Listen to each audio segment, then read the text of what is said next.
નમસ્કાર વિદ્યાર્થી મિત્રો, ધોરણ 8 વિષય ગણિત પ્રકરણ 9 છે બેઝિક પદાવલી અને નિત્યસમ. આજે આપણે પહોંચ્યા સ્વાધ્યાય 9.2 નો પ્રશ્ન પહેલો છે કે નીચે આપેલી એક પદીઓની જોડનો ગુણાકાર શોધો. મિત્રો આમાં એક પદીનો એક પદી સાથે, એક પદીનો દ્વિપદી સાથે, દ્વિપદીનો દ્વિપદી સાથે, દ્વિપદીનો ત્રિપદી, આ બધા આપણે છે ગુણાકાર આપણે શીખવાના છે. તો અત્યારે આપણે સામે છે એક પદીનો એક પદી સાથે ગુણાકાર આપણે કરવાનો છે. આ બધી જે પદાવલીઓ એ છે એક પદી છે, બરાબર છે. તો એક પદીનો એક પદ સાથે ગુણાકાર કઈ રીતે જોઈએ, આમાં બીજું કશું તમારે કરવાનું છે નહીં. માત્ર શું કરવાનું છે, તો આ જે પ્રથમ પદ આપણે આપેલું છે કે પ્રથમ પદ 4, બીજું પદ 7p, બરાબર. એ બે શું કરવાનું આપણે ગુણાકાર કરવાનો છે. તો અહીંયા જો 4 ગુણ્યા 7 ગુણ્યા p મૂકી દીધું આપણે. આ બે શું કરી નાખવાનો ગુણાકાર. તો 7 ગુણ્યા કેટલા થાય તો 28, 7 ગુણ્યા 4 28 અને p નો p આ આવી ગયો આપણો આન્સર. 7 ચોક 28p. બીજો છે -4p અને 7p નો ગુણાકાર કરવાનો છે. તો બે વચ્ચે શું મૂકવાનું આપણે, તો પેલું પદ કયું છે તો કે -4p ગુણ્યા 7p, આનો આપણે ગુણાકાર શોધવાનો છે. તો હવે આ પદને જો કે -4 ગુણ્યા p ગુણ્યા 7 ગુણ્યા p મૂક્યું આપણે. હવે આપણે અચળ પદ ભેગા કરી દઈએ તો કે -4 ગુણ્યા 7 ગુણ્યા p ગુણ્યા p. જો આ બંને ભેગા અચળ પદ અને ચલ પદ પણ ભેગા કરી દીધા. આનો ગુણાકાર -4 ગુણ્યા 7, 7 ચોકું 28, બરાબર છે. જો મિત્રો ગુણાકારનો નિયમ છે કે બેમાંથી કોઈ પણ એક પદ જો ઋણ તમને આપેલું હોય, બેમાંથી કોઈ એક પદ તમને ઋણ, ઈ ભલે નાનો ભાઈ ઋણ હોય કે મોટો ભાઈ ઋણ, જો ગુણાકારની અંદર બેમાંથી એક પણ પદ ઋણ આપેલું હોય તો જવાબ ક્યાં મૂકવાનો, ઋણમાં મૂકવાનો. પછી p ગુણ્યા p તો શું આવશે, p નો સ્ક્વેર, બરાબર. આ આન્સર. મિત્રો આમાં તમે કહેશો કે ભાઈ આગળના દાખલામાં તો 1p વત્તા 1p, પણ એમાં નિયમ છે જો p વત્તા p હોય અને p ગુણ્યા p, સરળમાં 1p વત્તા 1p શું થાય, 2p થાય, બરાબર. અહીંયા ગુણાકાર છે p ગુણ્યા p, અહીંયા શું હતો, સરવાળો હતો. તો 1p વત્તા 1p એટલે 2p થાય. એટલે કીધું ભાઈ કોઈ ચલ પાસે કોઈ પણ અચળ પદ સહગુણક ન હોય પણ એક સહગુણક હોય, એક હોય, બરાબર છે. પણ નિયમ છે ગુણાકારનો છે. p ગુણ્યા p શું આવશે મિત્રો, p સ્ક્વેર આવશે. આ તમે ખાસ ધ્યાનમાં રાખજો. ત્યાર પછી દાખલા નંબર 3 આપેલો છે કે -4p ગુણ્યા 7. તો પહેલું પદ છે -4p પછી ગુણ્યા 7p3. હવે બધા પદ ગુણાકારમાં છે તો -4 ગુણ્યા p ગુણ્યા 7 ગુણ્યા p ગુણ્યા q.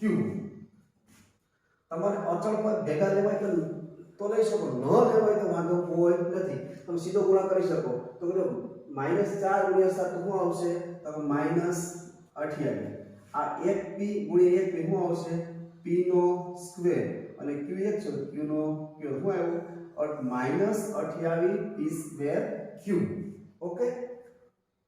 પછી અહીંયા છે 4p નો ઘન, બીજું પદ -3p.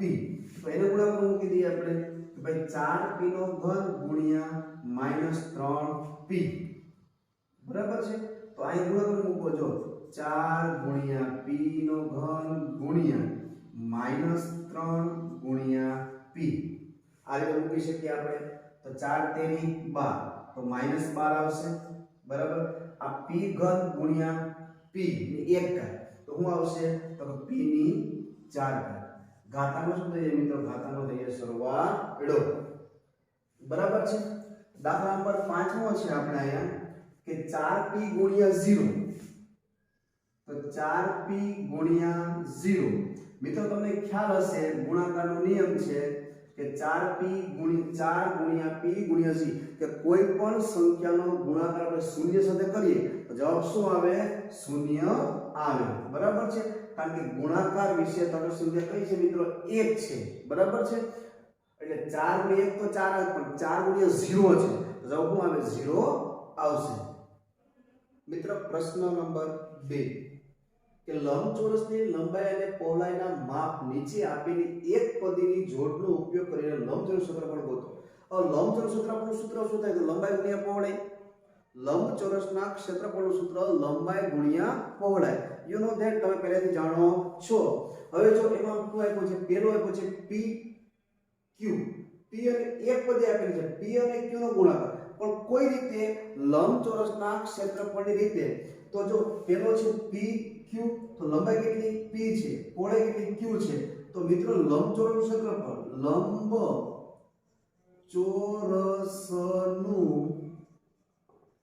ક્ષેત્રફળ સૂત્ર શું થાય? તો કે લંબાઈ ગુણ્યા પહોળાઈ l ગુણ્યા b. બરાબર છે. તો લંબાઈ કેટલી આપેલી છે? તો લંબાઈ આપેલી p, પહોળાઈ કેટલી છે? તો q. તો p ગુણ્યા q તો શું આવશે? p q. આ એકમ મૂકવાનો, ચોરસ એકમ, કારણ કે ક્ષેત્રફળ મિત્રો શું આવે? એકમ આવી શકે છે. બરાબર છે. દાખલા નંબર બીજો છે 10m, 10m બીજા પદમાં 5m. બરાબર છે. તો આમાં જો લંબાઈ તમને કેટલી આપેલી છે? તો કે 10m. b પહોળાઈ કેટલી આપેલી છે? તો 5m. બરાબર છે. શું મૂકવાનું આપણે? કે ભાઈ લંબચોરસનું ક્ષેત્રફળ, લંબચોરસનું ક્ષેત્રફળનું સૂત્ર શું થાય? તો કે લંબાઈ ગુણ્યા પહોળાઈ. તો લંબાઈ કેટલી છે મિત્રો? 10m છે, ગુણ્યા પહોળાઈ કેટલી છે? 5m. 5m. તો આ બે શું કરતું આપણે ગુણાકાર? તો કે 10 પંચા 50, 10 ગુણ્યા 5 બરાબર 50. m ગુણ્યા શું આવશે? m નો સ્ક્વેર. તો 50m સ્ક્વેર ચોરસ એકમ. આ આપણો આવી ગયો જવાબ. ઓકે મિત્રો. હવે દાખલા નંબર આપણે 3 જોઈએ. કયો છે? તો કે 20x વર્ગ બીજું પદ 5y નો વર્ગ. દાખલા નંબર 3 જો કયો છે? તો કે 20x નો વર્ગ બીજું પદ 5y નો સ્ક્વેર. હવે મિત્રો એમાં જોઈ લે તો કે લંબાઈ તમને કેટલી આપેલી છે? તો કે 20x નો વર્ગ અને પહોળાઈ કેટલી આપેલી છે? 5y નો વર્ગ. બરાબર. આ બે નો ગુણાકાર. તો લંબચોરસનું ક્ષેત્રફળ, લંબચોરસનું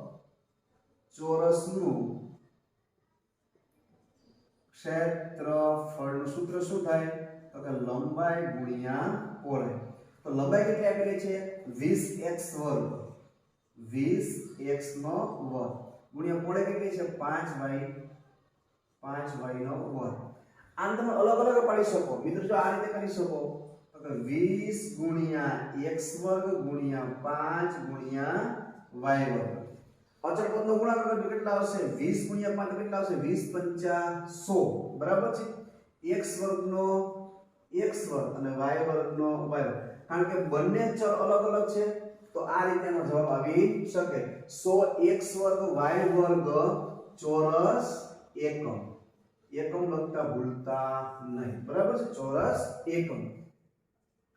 ચોથો દાખલો કયો છે મિત્ર? કે ભાઈ 4x બીજા પદમાં 3x નો વર્ગ. તો મિત્ર આમાં લંબાઈ તમને કેટલી આપેલી છે? 4x અને પહોળાઈ કેટલી આપેલી છે? 3x નો વર્ગ છે. તો અહીંયા શોર્ટમાં લખીએ ભાઈ લંબચોરસનું ક્ષેત્રફળ. એટલે કે અહીંયા લખી શકો, જો આને લખી શકાય. બરાબર કે લંબચોરસનું ક્ષેત્રફળ એટલે કે લંબચોરસનું ક્ષેત્રફળ. લંબચોરસનું ક્ષેત્રફળ સૂત્ર શું આવશે? લંબાઈ ગુણ્યા પહોળાઈ. લંબાઈ કેટલી આપેલી છે? 4x. 4x ગુણ્યા પહોળાઈ 3x નો વર્ગ ગુણાકાર 4 ગુણ્યા x ગુણ્યા 3 ગુણ્યા x વર્ગ. તો અચળ પદનો ગુણાકાર 4 તેરી 12. x ની 1 ઘાત ગુણ્યા x ની 2 ઘાત શું આવશે? x ની 3 ઘાત શું આવશે? ચોરસ એકમ. બરાબર મિત્રો.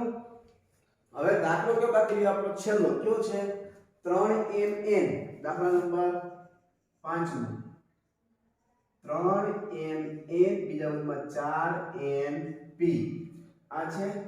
તો લંબાઈ કેટલી આપેલી તમને અહીંયા? 3mn અને પહોળાઈ કેટલી આપેલી? 4np. બરાબર છે. લંબચોરસ ક્ષેત્રફળ લંબચોરસનું ક્ષેત્રફળનું સૂત્ર શું આવશે? L ગુણ્યા B.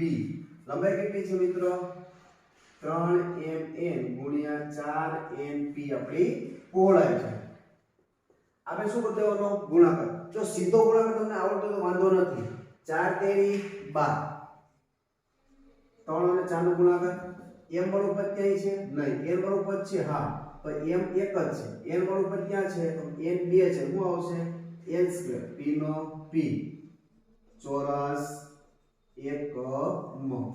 આ થઈ ગયો આપણો દાખલો બીજો પૂર્ણ થઈ ગયો મિત્રો. બરાબર છે? ખ્યાલ આવી ગયો તમને? દાખલા નંબર 4 છે કે લંબઘનની લંબાઈ, પહોળાઈ અને ઊંચાઈના માપ અનુક્રમે નીચે મુજબ છે, તેના પરથી ઘનફળ શોધો. બરાબર છે? તો મિત્રો લંબઘનનું ઘનફળ. હવે લંબઘન ઈંટ તમે જોઈ લો. આ લંબઘન ઈંટ છે મિત્રો. તો કે એ લંબઘનને જો લંબઘન વસ્તુ છે એને લંબાઈ પણ હોય છે, બરાબર છે, એને પહોળાઈ પણ હોય છે અને ઊંચાઈ પણ હોય છે. લંબાઈ ગુણ્યા પહોળાઈ ગુણ્યા ઊંચાઈ. તો વસ્તુ કેવી છે? કે લંબઘન વસ્તુ છે. બરાબર છે? તો આ જે 5a છે શું આપણે લંબાઈ આપેલી છે? પહેલો છે 5a 3a² અને 7a ની 4 ઘાત. એટલે કે લંબાઈ ગુણ્યા પહોળાઈ ગુણ્યા ઊંચાઈ તમને આપેલી છે મિત્રો. એના પરથી આપણે ગોતવાનું છે લંબઘનનું ઘનફળ. બરાબર છે? તો લંબાઈ 5a, પહોળાઈ 3a² અને ઊંચાઈ છે 7a ની 4 ઘાત. તો અહીંયા મિત્રો આપણે લખીએ ભાઈ લંબઘનનું ઘનફળ. લંબઘનનું ઘનફળ. તો મિત્રો અહીંયા પહેલા આપણે મૂકીએ કે ભાઈ લંબાઈ ગુણ્યા પહોળાઈ ગુણ્યા ઊંચાઈ. બરાબર છે? તો લંબાઈ કેટલી આપેલી છે અહીંયા? 5a. પહોળાઈ કેટલી છે? 3a નો સ્ક્વેર. ઊંચાઈ કેટલી છે? 7a ની 4. બરાબર છે? હવે અચળ પદ આપણે અલગ કરી નાખીએ તો 5 ગુણ્યા 3 ગુણ્યા 7.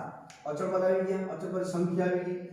ગુણ્યા અહીંથી a, પછી અહીંયા ગુણ્યા a નો સ્ક્વેર અને અહીંયા ગુણ્યા a ની 4. બરાબર છે? અચળ પદનો ગુણાકાર તો 5 તેરી 15 અને 15 સત્તા 105. હવે જો અહીંયા એની એક ઘાત હોય ને તો ઘાતાંક શું કરતો મિત્રો? ઘાતાંક કરવાનો સરવાળો. કે કોઈ પણ ચલને એક પણ ઘાતાંક હોય તેની એક ઘાતાંક આપણે ગણવી પડે. બરાબર છે મિત્રો? તો ઘાતાંકનો શું કરી દેવાનો? સરવાળો. તો 1 + 2 એટલે 3 થયા અને 3 + 4 = 7. એની શું આવે? એની 7 ઘાત. બરાબર છે? 105 a ની 7 ઘાત. ખાસ ધ્યાનમાં મિત્રો એ વસ્તુ રાખજો. બરાબર છે? આનો એકમ કેવો આવશે? ઘન એકમ. શું આવશે? ઘન એકમ. મિત્રો આ ખાસ ધ્યાનમાં રાખજો. બરાબર છે? દાખલા નંબર બીજો તમને આપેલો છે. જો અહીં બીજો દાખલો આપેલો છે કે એમાં લંબાઈ, હવે હું L સૂત્ર LBH પણ થાય ને, લંબઘનનું ઘનફળ LBH પણ થાય. તો લંબાઈ બરાબર શું મૂકી? 2p. પહોળાઈ એટલે b. કેટલો આવશે મિત્રો? 4q. અને ઊંચાઈ એટલે h, હાઈટ એટલે શું? 8r. લંબાઈ ગુણ્યા પહોળાઈ ગુણ્યા ઊંચાઈ. તો મિત્રો લંબઘનનું ઘનફળ, લંબઘનનું ઘનફળ સૂત્ર શું આવશે? L ગુણ્યા b ગુણ્યા h. અને LBH પણ તમે લખી શકો. લંબાઈ કેટલી આપેલી છે? 2p. પહોળાઈ કેટલી છે? 4q. અને ઊંચાઈ કેટલી છે? 8. ઊંચાઈ છે આપણી 8r. બરાબર છે મિત્રો? હવે તમે જો આ રીતે વિવરણ ન કરવું હોય અને સીધું ખબર પડી જાય તો 2 ગુણ્યા 4 8 અને 8 ગુણ્યા કેટલા થાય? તો 64. અહીંયા p આમાં ક્યાંય છે? નહીં. તો p નો p, q આમાં ક્યાંય છે? નહીં. તો q નો q, r એટલે શું આવશે? 64 pqr ચોરસ એકમ. સોરી, ઘન એકમ. કયો આવશે? ઘનફળમાં ઘન એકમ. ઘન એકમ. થઈ ગયો મિત્રો? હવે મિત્રો ખાસ ધ્યાન રાખજો. દાખલા નંબર ત્રીજો આપણે આવ્યા છે એટલે કે આ દાખલો. બરાબર છે?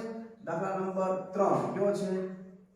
xy 2x વર્ગ y અને 2xy નો વર્ગ આપેલો છે. હવે મિત્રો આમાં લંબાઈ કેટલી આપેલી છે? તો xy. પહોળાઈ કેટલી છે? તો કે 2x વર્ગ y અને ઊંચાઈ કેટલી છે? 2xy નો વર્ગ. તો મિત્રો લંબઘનના ઘનફળ સૂત્ર શું આવશે? LBH લંબઘનનું ઘનફળ સૂત્ર LBH જો L ગુણ્યા B ગુણ્યા એ પણ મૂકી શકો ને LBH પણ મૂકી શકો છો તમે એટલે લંબાઈ કેટલી આપેલી છે તો કે xy ગુણ્યા પહોળાઈ કેટલી છે 2x વર્ગ y અને ઊંચાઈ કેટલી છે 2xy નો વર્ગ બરાબર છે હવે અચળ પદ જો અહીં કેમ આપણે 1 મૂકીએ આનો આપણે 2 અને અહીંથી 2 બરાબર છે અહીંયા જો xy તો x ગુણ્યા y મૂકી શકીએ આપણે તો કે હા અહીંયા મૂકો શું આવશે x વર્ગ ગુણ્યા y જો આનો x ગુણ્યા y લીધો અહીં x વર્ગ y લીધો અને અહીંયા શું આવશે x ગુણ્યા y ગુણ્યા વર્ગ લીધો બરાબર મિત્રો ખ્યાલ આવ્યો હવે જો આપણે 1 ગુણ્યા 2 તો 2 અને 2 ગુણ્યા 2 કેટલા થાય તો કે 4 થાય હવે મિત્રો x વાળો પદ છે તો x અને x છે તો આ x ની કેટલી 1 ઘાતાંક આ x ની 1 ઘાતાંક ઘાતાંકનો શું થાય સરવાળો તો કે 1 + 2 3 3 ને 1 4 x ની કેટલી ઘાત આવશે 4 ત્યારબાદ મિત્રો y છે આ y અને y ની 1 ઘાતાંક 1 ઘાતાંક અને 2 ઘાતાંક તો 1 વત્તા કેટલા 2 અને 2 વત્તા કેટલા થઈ 4 ઘન એકમો કેટલો આવશે 4x વર્ગ x ની 4 ઘાત 4x ની 4 ઘાત y ની 4 ઘાત આવી ગયું મિત્રો દાખલા નંબર 3 છે આપણો દાખલા નંબર 3 એમાં ચોથો લંબાઈ કેટલી છે તો લંબાઈ a છે પહોળાઈ કેટલી છે તો કે 2b અને ઊંચાઈ કેટલી છે 3c બરાબર છે મિત્રો લંબઘનનું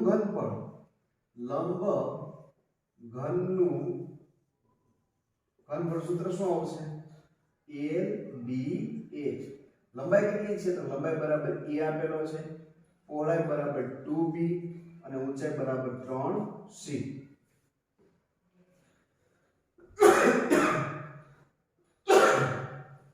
બરાબર લંબાઈ બરાબર a પહોળાઈ બરાબર 2b અને ઊંચાઈ બરાબર 3c હવે અહીંયા લખ્યું a ગુણ્યા 2 ગુણ્યા b ગુણ્યા 3 ગુણ્યા c આ રીતે પણ કરી શકીએ આપણે હવે અચળ પદ 2 ગુણ્યા કેટલા આવશે 6 a વાળું પદ ક્યાંય છે નહીં b વાળું છે નહીં હું 6abc ઘન એકમ આ થઈ ગયો દાખલો આપણો અહીંયા ચોથો પૂર્ણ મિત્રો દાખલા નંબર 5 છે ગુણાકાર કરો પ્રશ્ન 5 છે ગુણાકાર કરો બરાબર છે હવે અહીં એક પદી છે તો એક પદી અને એક પદી બરાબર છે તો પેલું પછી xy yz અને zx નો ગુણાકાર કરવાનો છે તો શું કરવાનું મિત્ર આપણે તો કે આ પદને આપણે ગુણાકારમાં જોડી xy ગુણ્યા yz ગુણ્યા zx બરાબર છે હવે તમારે આને છે ગુણાકારમાં છે તો x ગુણ્યા y ગુણ્યા z અને z ગુણ્યા x આ રીતે મૂકી શકો છો બરાબર હવે મિત્રો તમે જોઈ લો કે આમાં x કેટલા છે 1 અને 2 તો શું આવશે x નો વર્ગ કારણ કે આ બંને x ની ઘાતાંક 1 હોય તો ગુણાકારમાં કીધું તો ગુણાકારમાં હોય તો ઘાતાંક શું થઈ જાય સરવાળો પછી y તો y ગુણ્યા શું આવશે y નો વર્ગ ગુણ્યા એ પ્રમાણે z નો પણ વર્ગ શું આવશે x વર્ગ y વર્ગ અને z આ રીતે પણ તમે મૂકી શકો બરાબર છે આ રીતે પણ મૂકી શકીએ છીએ દાખલો બીજો છે e a² અને a નો ઘન બરાબર છે તો પહેલા આપણે ગુણાકાર મૂકી દઈએ તો a ગુણ્યા એટલે કૌંસમાં માઈનસ a વર્ગ આને પણ કૌંસમાં લઈ લઈએ ચાલો ત્રણેય પદને આપણે કૌંસમાં લઈએ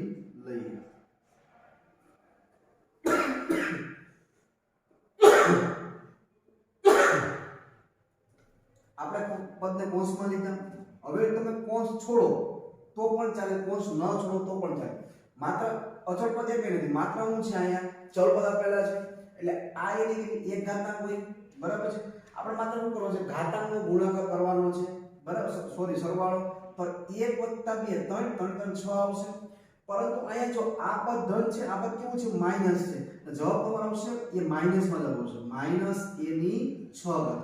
આ આપણો મિત્ર જવાબ આવી શકે છે. દાખલા ત્રીજો 2 4y 8y વર્ગ અને 16y નો ઘન. બરાબર છે. દાખલા નંબર તો પહેલા શું કરીએ આપણે એને કોષમાં મૂકીએ તો કે 2 ગુણ્યા 4y ગુણ્યા 8y વર્ગ ગુણ્યા 16y ની 3 ઘાત. મિત્રો જો તમે આ રીતે કરો છો, આ દાખલો પરીક્ષામાં પૂછાશે. બરાબર ધ્યાન રાખજો, આવા દાખલા પરીક્ષામાં પૂછાઈ શકે છે.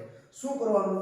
અચળ પદ જેટલા છે અલગ કાઢો. જો અચળ પદ કોષમાં આ બે અચળ પદ છે, આમાંથી બીજા પદમાંથી 4 અચળ પદ છે, ત્રીજા પદમાં કયું છે 8 અને ચોથા પદમાંથી 16 અચળ પદ છે, ગુણ્યા અહીંયા હું વધ્યું y ગુણ્યા y વર્ગ ગુણ્યા y નો ઘન.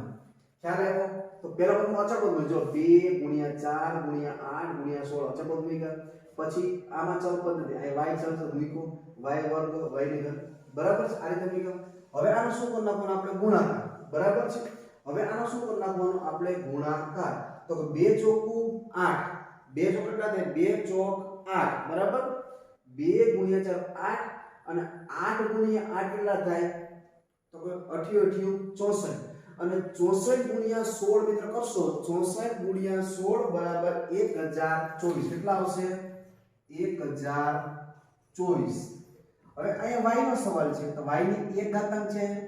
y જો ગુણાકારમાં ઘાતાંકનો તો સરવાળો, તો 1 + 2 3, 3 ને 3 6 શું આવશે? y ની 6 ઘાતાંક. 1024 y ની 6 ઘાતાંક. અહીંયા દાખલો ચોથો a ગુણ્યા 2b ગુણ્યા 3c ગુણ્યા 6abc. તો કે a ગુણ્યા 2b ગુણ્યા 3c ગુણ્યા 6abc. મૂક્યા આપણે. અચળ પદને આપણે અલગ પાડીને આમાં અચળ પદ નથી એટલે બીજા પદમાંથી 2 ગુણ્યા ત્રીજા પદમાંથી 3 અને ચોથા પદમાંથી 6 અચળ પદ આવી જાય. હવે ચલ પદને અલગ મિત્ર પાડી દઈએ આપણે. બરાબર છે. a ગુણ્યા b ગુણ્યા c ગુણ્યા શું આવશે? a b ને c. બરાબર છે. હજી એક લઈ ગયો 6 * 18 18 દુ 36 ગુણ્યા જો મિત્ર આ પદને પાછું લખી નાખીએ a ગુણ્યા b ગુણ્યા c, કારણ કે અહીંયા ત્રણ ભેગા છે ને આપણે અલગ પાડી નાખીએ a ગુણ્યા b ગુણ્યા c. પડી ગયા. હવે જો કેટલા આવશે? 36 a વાળું પદ છે, હા તો શું આવશે? a વર્ગ. પછી b વાળું પદ છે તો 2b છે તો b સ્ક્વેર અને c વાળું પદ c square. 36 a square b square c square. આ આપણો જવાબ મિત્ર આવશે.